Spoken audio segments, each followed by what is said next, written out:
Hey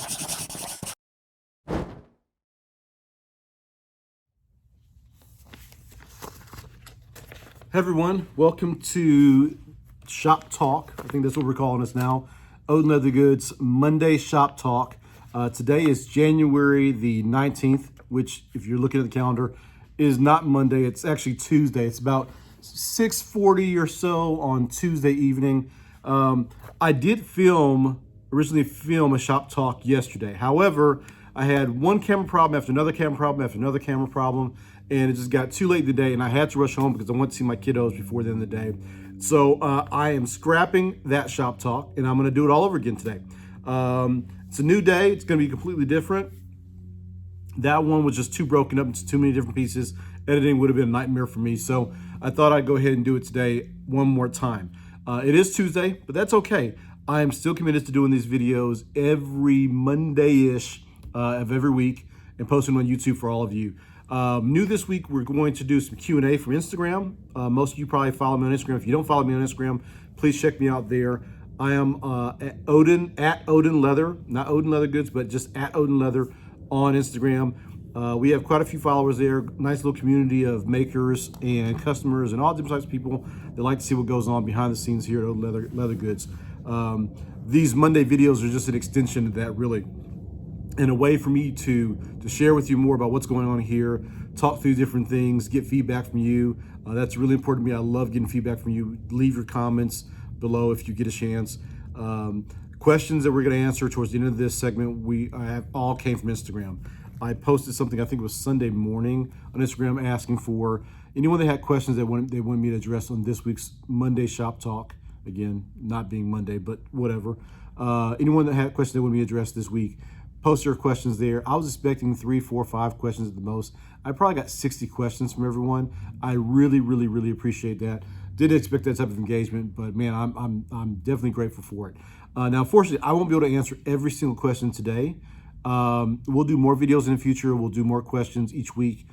Today, I'm probably going to get to 5 or 6 questions, and the rest we'll leave to maybe a live stream on Instagram or even a live stream on YouTube. That's something I haven't done yet. So a live stream on YouTube may actually be kind of cool. We can do Q&A there as well. So let's kind of get into things today. So I like to start every episode off with talking about what we did last week. Last week was not crazy busy for us here in the shop. I mean, we were busy. We had a lot of things going on. If you listened to last week's episode, you know we were talking about a big job that we were getting ready to start. That job is something that was, coming our way. We knew what was going to happen. So we've been kind of taking it easy around here. Things at the store are kind of slow in January, as it is with every retailer. It's not just us. If you own a store, apparently January is one of those months you just know is going to be slow. Everyone's already spent their holiday money. They've already made all their purchases. January is just slows down, and that's fine. Things I expect to pick back up at the store again in February. It's been so slow. We even adjusted our hours, so we're only going to be open the rest of this month, which is January, on Thursday, Friday, Saturday, and Sunday. And we're going to close down we have been closing down on Monday, Tuesday, and Wednesday. That gives us a little more time here at the shop to retool things, clean up, move things around, rethink how we're doing things, refocus on fulfilling things like that. And it just gives us a little bit of a break. Going home at a normal hour is not a bad thing, right? I used to think it was. I used to think going home early, like before 9 p.m. was like me being lazy. That's a bunch of bull. I'm learning the hard way that going home at 5 o'clock, going home at 6 o'clock is not a bad thing. If you can do it and you can afford to do it, you should take your time. You should take time to relax and refresh and all that kind of stuff. And I'm not good at it yet, but I am starting to take a deep breath at the end of the day, go home, shut it off, and just hang out with the family, which is the way it should be. So I'm very grateful I have a very loving and understanding wife who supports my endeavors and supports my crazy work schedule and work hours, but it doesn't always have to be that way. So this month we're taking time to relax a little bit, shutting down the store a little early, and when possible, getting out of the workshop before 9 p.m. to go home and spend the rest of the evening with the family. So, but back to last week. What did we do last week? Since we weren't yet on the big job and we were in between kind of things, we did a lot of cleaning up. Obviously, we did a lot of retooling. You guys notice my new rack back here. That's fairly new. We organized the rack, and by we I mean Brandon. Brandon's the one who actually spent most of the time reorganizing rack. He took every piece of leather off the rack behind me, pulled it out, dusted it off, made sure that's something that we actually going to use, which turns out most of what was on the rack is fairly usable. I think we're tossing out maybe 5 or 6 hides of just random stuff that we know is never going to, it's not necessarily bad leather, it's just leather that we know we're not going to use here anytime soon. It's taking up space. And everything behind me has now, I'll even pan up a little bit, everything now has a box. It's going to be labeled pretty soon. We know where the bridle is, we know where the harness is, we know where the natural veg stand is. It's much more organized and easy for us to find things. So that's a good thing. That was 1 or 2 days last week. We also spent a lot of time building inventory. We went really hard on wallets last week, field note covers. We probably made, I think the total after Brandon was done was nearly 80 field note covers, big and small. We did a ton of wallets. What else was there? Some keychains, of course. That's something we always knock out. But last week was really all about just replenishing the store while we were waiting on this big job to start. In addition to that, in preparation for the big job, we made sure that all the materials were going to be here. The leather was going to be here. The rivets that we need were going to be here. Even the thread. You'd be surprised that something like thread is something you don't really think about when you're going day to day because it's always there. But when you run out, you really, really need it. So I made sure I had all the cones of thread we needed. And this job that's coming up is probably going to require, I don't know, we may go through four to six cones of thread, depending on how you want to look at it. We have 3 different colors we're using, so I have to have 3 different colors of thread. This time I'm going to go with 6 cones of thread, 2 cones per color, so we can maybe not have to wind bobbin so often. We'll see how that works out. Usually I only run 1 cone of thread at a time and just rewind bobbins as they run out. But this time we're gonna try to be smarter about this. So I'm looking at my machine, one of my machines over here we're gonna be using. So hey, we'll see how it works out. I've always been told that efficiency is more important than being frugal at times, and sometimes trying to be frugal actually makes it, you know, that you're losing money because you're wasting time doing little things that don't really matter, like running 1 cone of thread. So we did all that. And then finally on Friday, our first shipment of leather for this big job arrived. We got, I think it was 5 or 6 sides from Wick and Craig. I'm actually looking at one of them here in front of me. Actually, matter of fact, all this leather here you see, this is from the natural oak colored saddle skirting that we got from Wick and Craig. This is one of the colors we're using for this big job. That all started arriving on Friday. We got 6 sides on Friday, and then we got another, I think 15 sides of it on Monday, which would have been yesterday we got. And so start processing all that, cutting it down, getting into the shapes that we need for this project. And with Brandon's help, we were able to get everything stamped. We were able to get at least half of them cut and then start to assemble them also. So that was the biggest part of last week. And then I led right into this week. I did work through the weekend. Morning time was kind of like family time on the weekends.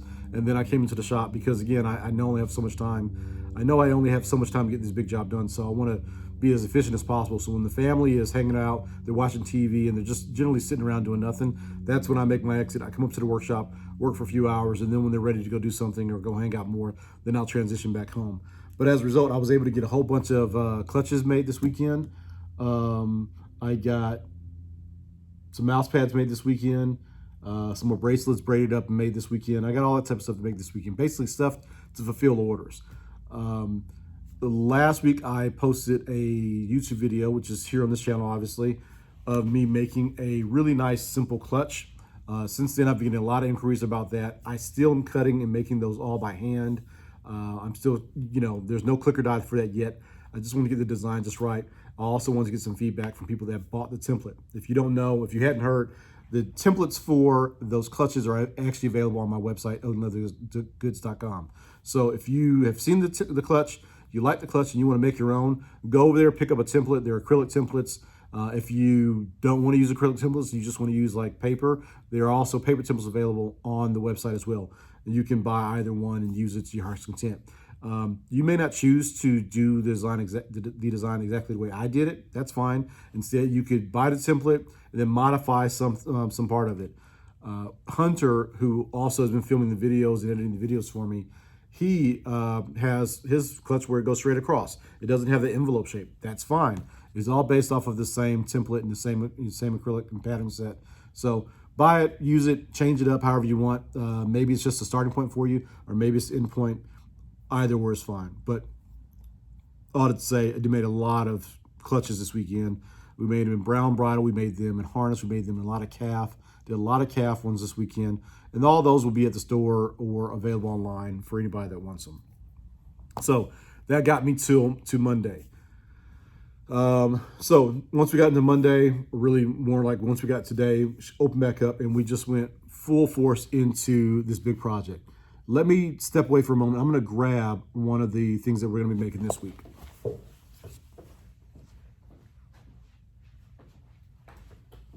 All right. So I had to grab this off the other table. What we're making is not very complicated. It's a pretty simple thing. It's all based off of something I saw an old man named Mr. Hines, who's one of my dad's friends growing up. He was an old man who was also an electrician. And back then, 30 years ago, I guess, 35 years ago, I guess, electricians were a little different, seemingly. They didn't carry, a dolly full of Milwaukee tools or DeWalt tools. This electrician would show up to your house or to your business. He'd ask you what you need, and he'd only have 3 or 4 tools with him. Mr. Hines, he used to keep something like this in his back pocket. It's essentially a leather pocket protector. He'd have this in his back pocket, in his shirt pocket. He'd sometimes be holding it in his hand, and stuffed inside of it would just have 3 or 4 or 5 tools in here that he thought he needed for the job. He didn't bring his whole toolbox. I don't even know if he had a massive toolbox. He was just an old guy who knew what he was doing and thought that a pair of pliers, a Phillips head, flathead, and wire cutters was all he needed to do any job in the house. And that's pretty much what he carried around. But I was always impressed and remembered that leather pocket protector that he had. So maybe 5 years ago, I made a few of these on a whim. I didn't expect anyone to really care about them. It was nostalgic for me, but what I come to find out is that a lot of folks were very familiar with this. Some folks had never heard of it. Some folks thought it was absolutely nuts. But just enough people out there had this idea that this was a cool thing. And so I've been making them ever since. Don't sell a ton of them. I don't make a ton of them throughout the year. They mainly sell around Father's Day, Christmas, and things like that when old men need gifts, essentially. But I had one client who decided they wanted a bunch of them. And by a bunch of them, I mean they've ordered. The first batch is going to be 3,000 pieces. That's a lot. And hopefully it's going to follow up with several thousand more pieces thereafter. So we'll get anywhere in the area of, we'll finally finish up with anywhere in the area of 5,000 to 7,000 pieces over maybe 6 months.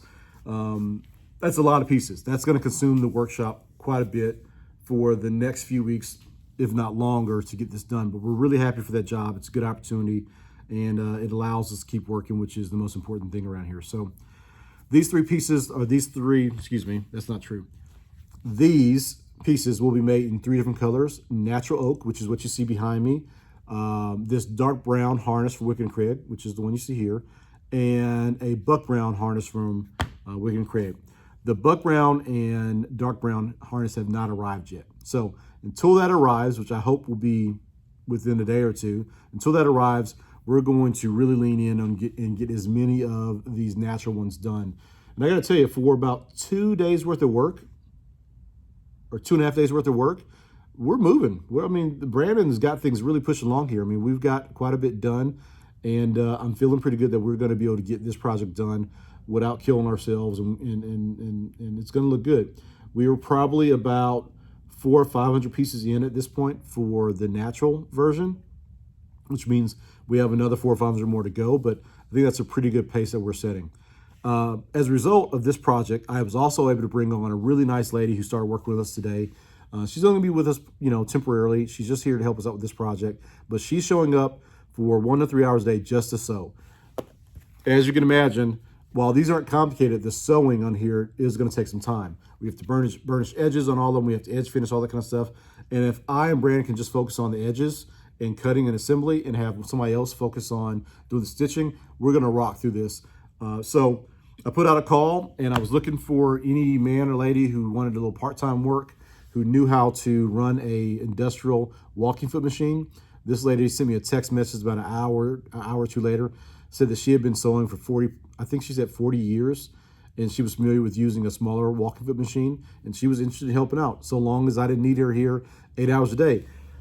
That's it. That's absolutely perfect, because we're really just looking for someone who can sew for 1 to 3 hours a day. So she's going to be coming in for the next maybe 4 or 5 days a week for the next few weeks to see if she can help us keep up speed, keep on pace with getting these 3,000 pieces done in the next few weeks. And after a day of her being here, well, again, only for a few hours, I really do think that we're all into something, and I think she's going to be a massive help to getting this job done, and Brandon and I not killing ourselves. And well, it looks like we'll actually be able to sleep occasionally over the next few weeks, which is great.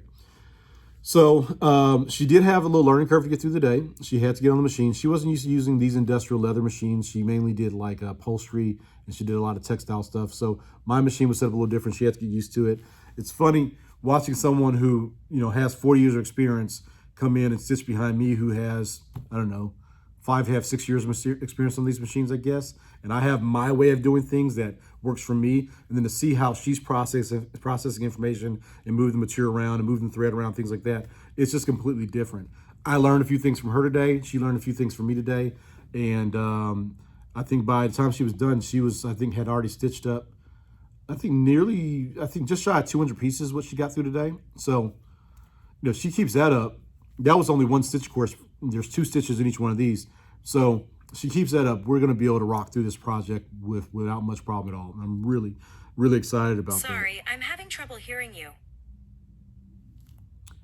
Apparently, Siri's having trouble hearing me. I'm not sure what that's about, but we'll tap that and we'll make sure that happens again. Sorry. So anyway, I'm really, really excited about what she's able to do for us here on the team. And of course, because this is a business, as regardless of how much work I believe and know that project's going to take, I also have to be bringing in more business every day into this shop.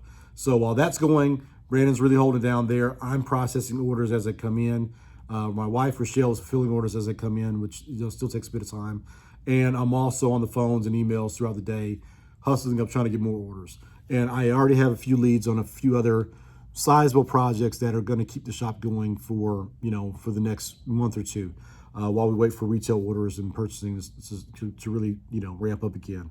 I won't tell you who those customers are just yet because those jobs have not been confirmed. But I will say they're nice customers. They're nice, going to be nice projects, and they're customers that I have worked with in the past, and I'll be really excited to work with again in the future. So, fingers crossed, prayers up, that type of thing. Hopefully we can close these jobs out and keep the shop busy. So, another thing that we're going to start this week on these Monday shop talks is I am going to answer some questions from Instagram. I think I may have already mentioned that at the top of the video. I received some questions from some good community people on Instagram, and I'm just going to go through them. I'm going to pick like 5 or 6 of them to go through. Some of them are pretty good. I may have talked about some of them on other live streams in the past, but there's no reason why we can't talk about them again. And I'll read through them and we'll do our best to answer it and see if we can give a sufficient answer. Okay. So the first question I'm going to answer is, when I started Leathercraft, in what areas did I struggle the most to learn to be good at? That one's kind of tough. I'll have 2 sides to the answer. I'll have first in terms of business and then in terms of actual technical skills with Leathercraft. In terms of business, the most difficult thing for me to learn how to do is to kind of narrow in on what I actually want to make, what my style of design was, and what type of business I thought I wanted to run. Obviously, it can change over time, but I think you really need to pick a direction when you get started. If not, you'll just be flailing around doing way too many things. It would be pretty hard to run a business where you're trying to do boots and shoes, personal leather goods like belts and wallets and satchels, bags and purses, and also try to do saddles as well as holsters and things like that. It's just too much. There's no way for you to get good at any one of those things if you're trying to do it all.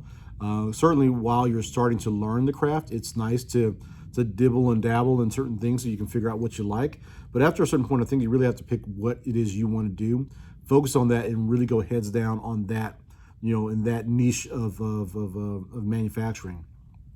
Now, certainly as my business grows and things get better and better over here, I plan on maybe going back and picking up some of the things. Maybe I will go take a saddle making class. Maybe I will figure out how to make really fine European style, leather goods, things like that.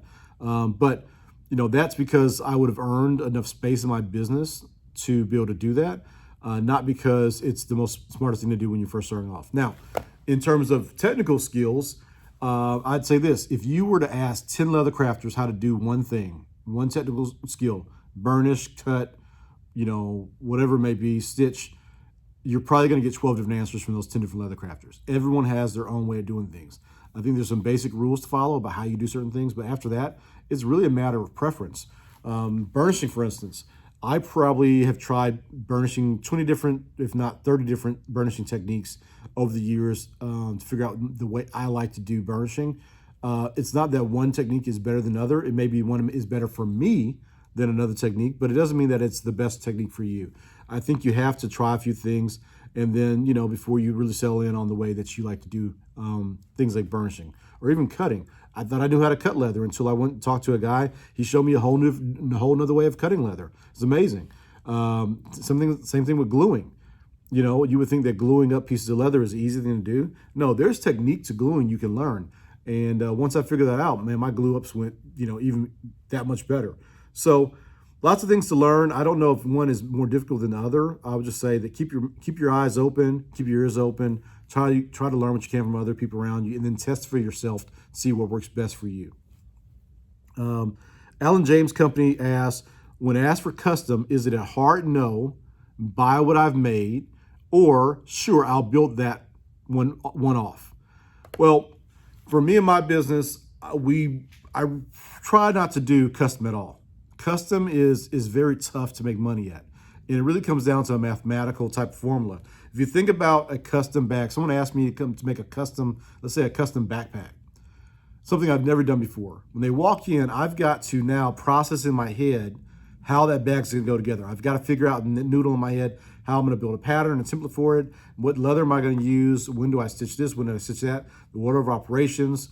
And then once that may take hours and hours to do, but then once I start building it, I've got to put time into building a prototype bag first, because I'm not going to waste great leather on something I've never done before. That's time and money also. Then I've got to do the real thing, and I guarantee you, I at least will make a mistake. I'll screw something up, and either will take a lot more time for me to go back and fix, or I'll have to scrap the whole thing and start all over. That must be part of my creative process, because it happens over and over again.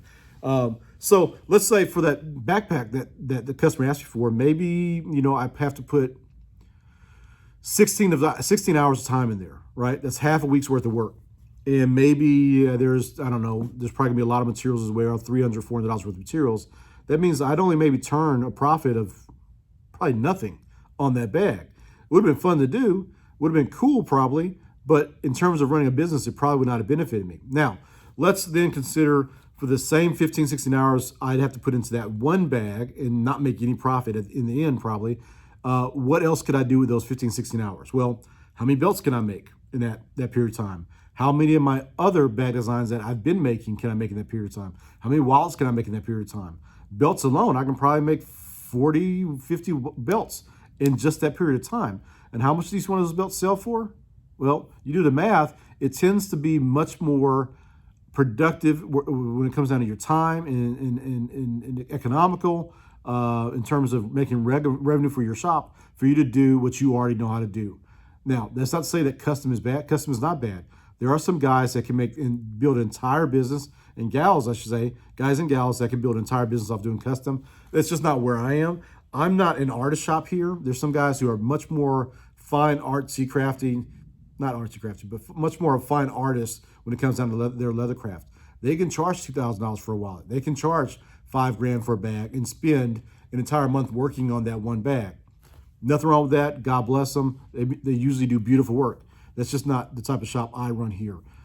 So for custom, someone calls, they say they want a custom thing. Usually first I say, thank you for the compliment of asking me to do that custom item, because somewhere along the way they saw some work I did, they found me on the internet, and something I've done or a picture they've seen gives them the thought that I could do that custom item. So that's a compliment. I have to thank them for that. But the second thing I tell them is, I'm sorry, at this point in time, we don't do any custom here. We're just so focused on making our line of goods and keeping up with our own orders that there's no time for custom, which is true. There's not a lot of time for custom here. We have to do other orders. We got to keep up with what's going on. But then I always give myself a little bit of an out, and I ask them, once I give them the other explanations and thank them, I say, hey, but I do like to do cool stuff, which is true. I like to do cool stuff. What do you have in mind is the next question. And, that's my way of saying, well, maybe it's not that difficult. Typically we say no to everything, but if it's not that difficult, like for instance, if our normal belts are 1.5 inches wide and someone wants a 1.25 inch wide belt, that's technically a custom item for us. Well, we can do that for that customer. Why not? Or if someone says, I want a clutch, but I want it to be blue, navy blue. Well, if I'm getting ready to do another production run of clutches, it may not be a big deal for me to throw a blue one in there, right? It would be a big deal if I have to stop everything else in the shop and do it. But if I'm just going to hold off and hold that order until the next production run, which may start in a few days or another week, that's easy enough to do. Maybe do that. But if the customer instead says, hey, I need you to make me a custom hot pink, motorcycle vest, well, I'm going to say, I'm sorry, I'm not the guy for that, because that's not what we do. I don't care about it being hot pink, other than the fact that I don't keep hot pink leather here, and I'd have to go source it. I'd have to go, I've got to go source the leather, then I've got to go make sure that it's the right type of leather and go through that whole learning curve with leathers. Then I'm going to be stuck with a ton of leather here that won't be used. So I'm going to tell that person who asked for that hot pink motorcycle vest, I'm sorry, maybe sound like a cool project for someone else, but we're probably not the right shop for you, right? I don't want to waste their time. I don't want to lead them on. I don't want to keep them, guessing back and forth for works in it. I'll just flat out say, we're not the right shop for you. Now, the last thing I do with a person like that who wants something custom that I can't do or don't want to do is, if I know anyone else in the space, whether I've met them physically and I've shaken their hand, or I've just met them on Instagram, I tend to always try to find, when possible, someone to send that business to or someone to send that customer to. Sometimes it works out, sometimes it doesn't. For instance, if you want a holster, for me, I greatly appreciate you asking me, to make a holster for you. I greatly appreciate the compliment you're giving me for asking me asking me to make the holster, but I know holsters aren't what we do here right now. So why would I just say no and hang up the phone? Instead, I'm going to say, hey, I'm not your guy, but this gal over here, noises in here, weird. I may say, I'm not your guy, but this gal over here may be able to do a very good job for you. I've seen her work. It's beautiful. Please give her a call, or please give him a call. There's no sense in me just telling the customer, sorry, no, you're out of luck. You're on your own. If I know someone and I know I essentially have two things at that point. I have a customer who's willing to pay money for something, and I have a network of people, say Instagram, that I can then say, hey, let's connect those two people together. Someone's going to get some benefit out of it. Hopefully the maker makes a little money and loves the job they did, and hopefully the customer's happy that they got the item that they wanted, and they appreciate me referring them over there. So that's how I do things. That was a long answer. As you can tell, I'm a bit of a rambler, but there's more to just saying yes or no to that question. So Wesley A. Lacey asked a question here. What is my goal for 2021? I got a lot of goals for 2021, but most of them can be summed up into, I want us to keep on the path we're going. I want us to grow. I want us to expand. I want us to, we've been very fortunate that year over year for the last 6 years or so, our business has grown. Even in such a rough year as this has been, without the pandemic stuff and the store opening and closing and the closures around the country, we were able to grow the business, which is insane. I mean, that's really, really great. I'm hoping that this year will be the same. I'm hoping that this year we will be able to grow the business even further. I'm hoping that we get back some of the business we lost last year. Like, there's some business of us doing events. We didn't do any events last spring and summer, which, that was a big hit for us. I hope to regain that business this year. I hope to be able to add some more product lines, more products to the lineup. I want to be able to do a few more bags. I want to be able to have not only just the clutch, but I want to have a few other handbags for women to choose from when they come shop for me. I want to do a backpack this year. I've been putting off backpacks for several years. That's on my list of things to do. Lots of things on the list. I want to maybe think about getting a new workshop. That certainly will be for a discussion for another video, but it may be time for us to think about getting a new workshop where we can expand even further. I want to bring in some other bits from product lines, like, maybe a couple of more templates. I've already set up put 2 or 3 templates on the website. I want to be able to do maybe 15 templates by the end of the year.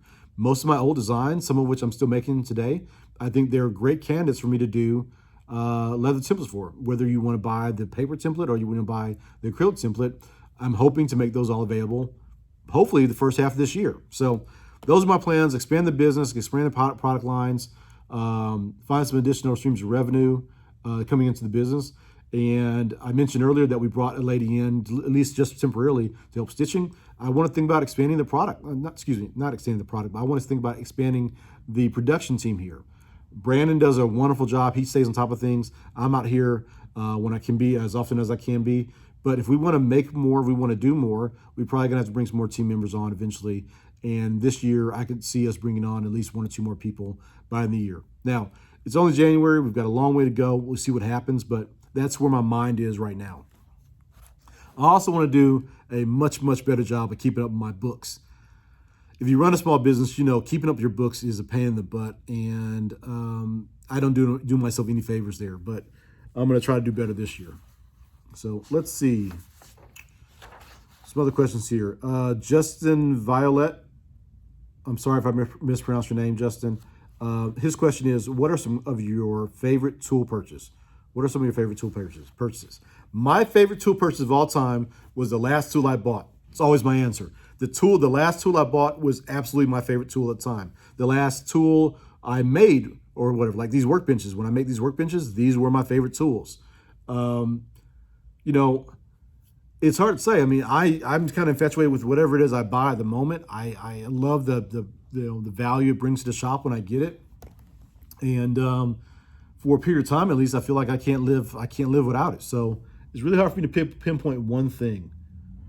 There are, however, some tools in the shop I think that, even if they're not used every day, for me at least, they are invaluable and very, very useful. One of those things is a bell skiver, which I have mine right over here. I had my bell skiver for probably a year or 2 before I learned how to use it, and I thought it was a waste of money because everything I put into it was just eaten alive. And those of you that have bell skivers are probably thinking to yourself, what do you mean? It's such a simple tool to use. Yeah, I know it's simple to use. It's very simple to use when somebody shows you how to set it up right, which luckily I have a friend, Greg Brewer, who he took 15 minutes and showed me how to use it. And since then, it's been the greatest tool ever. I don't use it absolutely every day, but I almost use it every day. And it is absolutely invaluable to have. The idea of me skiving the edges of, big panels or skiving the edges for bags is just something I don't even want to think about right now. I used to do it by hand with a safety skiver and get those edges really feather thin, and it was fairly good at it at the time. But now the idea of skiving all those edges and bags and wallets is something I don't even want to think about. I'm just going to walk over to my bell skiver, put it through there, and it's going to be perfect. I will say I would like to get another bell skiver, not an additional one, but I'd like to replace this one at some point in time with a bottom and top feed bell skiver with 2 independent motors on it. One motor that makes the wheel that drives the leather through, pulls the leather through. One motor for that, and then another motor for the speed of the blade.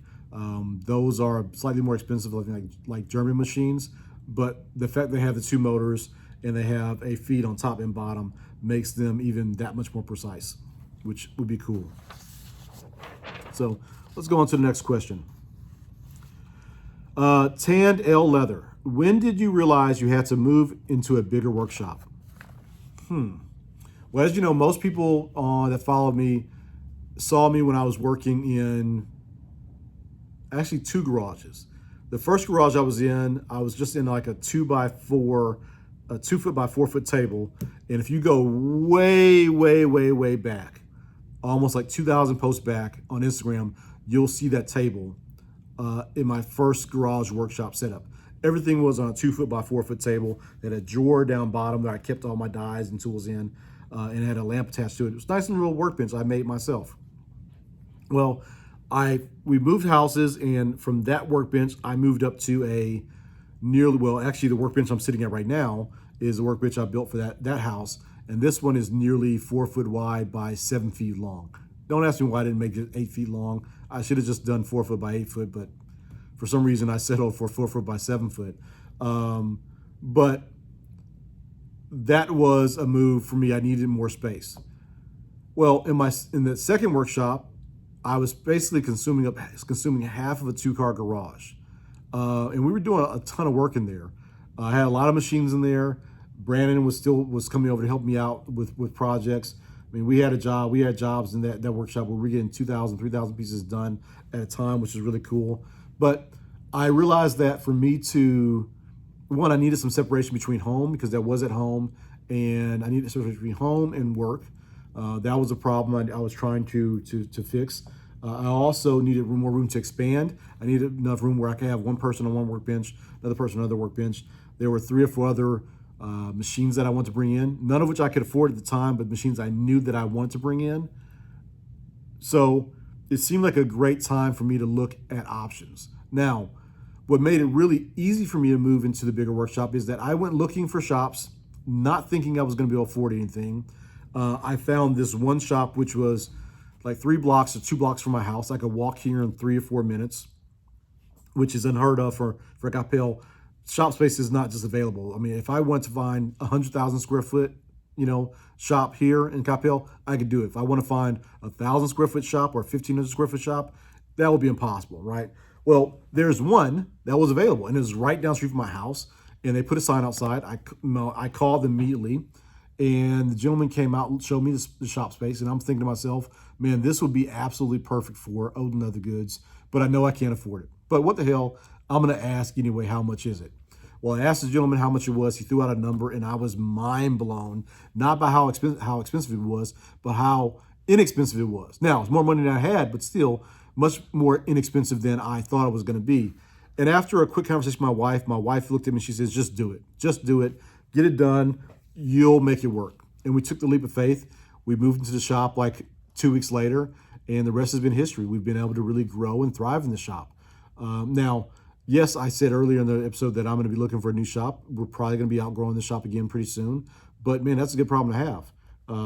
But in terms of this shop, it was just kind of something that fell into place. I would say if I was still in my 2-car garage, the business would not be what it is today. We wouldn't be taking on the large jobs we are doing now, and we wouldn't have the right variety of products that we're making right now either. So you'll know when you know. The one thing I would encourage you not to do is don't force it.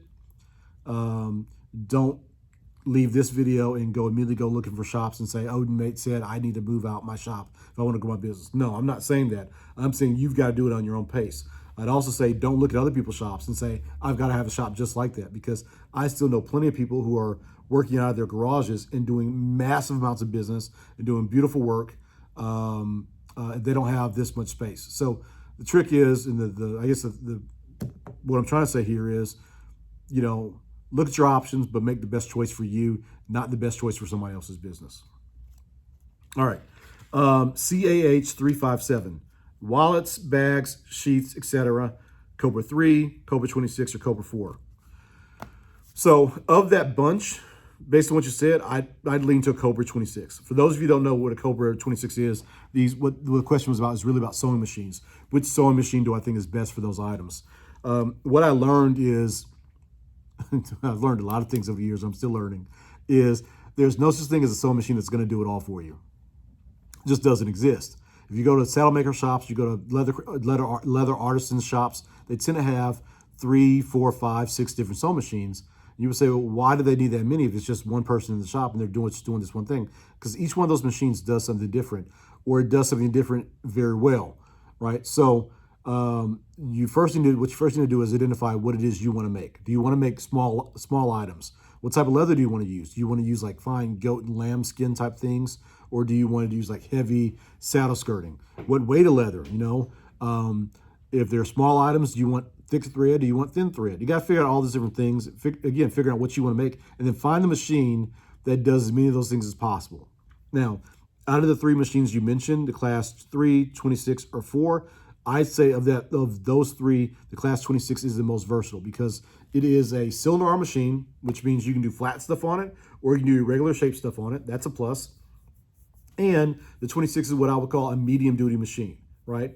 Meaning you could do, I think, down to 92 weight thread or get up to heavier 207 weight thread. That's a lot of variety. You can do a wallet on that. You could do, in theory, a watch strap on that. You can do lots of things on that machine that you couldn't do on a class 4. A class 4 is a big, strong, heavy-duty machine, really intended for saddles and things like that, or sheaths and holsters. It'll rip a wallet apart. It's just too much for a small lambskin wallet. You're going to rip it apart. Same thing with a class 3. A class 3 is really just like a class 4. It's just smaller. It has I think it's like a 6-inch arm on it versus something that has like a 14-inch arm or 20-inch arm. Class 3, which I have essentially a class 3 here, is really for things like holsters and sheaths. Works great for that, but is really bad machine for something like a nice, fine, delicate wallet or keychain. So figure out what you want to make and then buy a machine for that. By the way, can't say enough about Cobra. They are not considered by some to be a top tier machine. That's okay. Who cares? Most of us that are in the leathercraft space don't need a top tier machine. We don't necessarily need an Adler or a Juki. I would like to have Adlers here. I would like to have Jukis here. But if we're not running stitches to that machine all day, every day, the value of those higher machines is incremental. I mean, it's negligible, right? If you're just doing a bag or a belt a month or a week, the mid-tier machines like Cobra, Texo, and Cowboy are perfectly well at doing those and will do a beautiful job. If I was running these machines, 16 hours a day, 7 days a week, then I probably would want to make sure I spend a bit more and get the Juki, get the Adler machine, because it's just a much more precise machine. And they do make beautiful stitches and they do work very, very well, but they require some additional attention that maybe you don't want to put in on a machine. And of course, they're going to be 2 or 3 times more expensive than the mid-tier machines. So within the mid-tier machines, what I found, the difference between those machines is usually what color they're painted. They all pretty much come out of the same factories in China. So the difference is what color they're painted. And then when they get here to the United States, the company you buy it from, what type of company is that? That's what you need to pay attention to. Is it a company that gives you good service? Is it a company that sets the machine up very, very well and precisely for you before it ships it to you? Is it a company that when you have a problem, and you will have problems, is it the type of company that you can call and say, hey, I ran into an issue, can you help me out with that?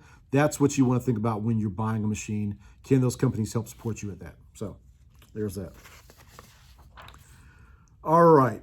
Are there any other questions here? There's lots of other questions here. I'm trying to go ahead and wrap this up. Yeah, I think I'll stop there.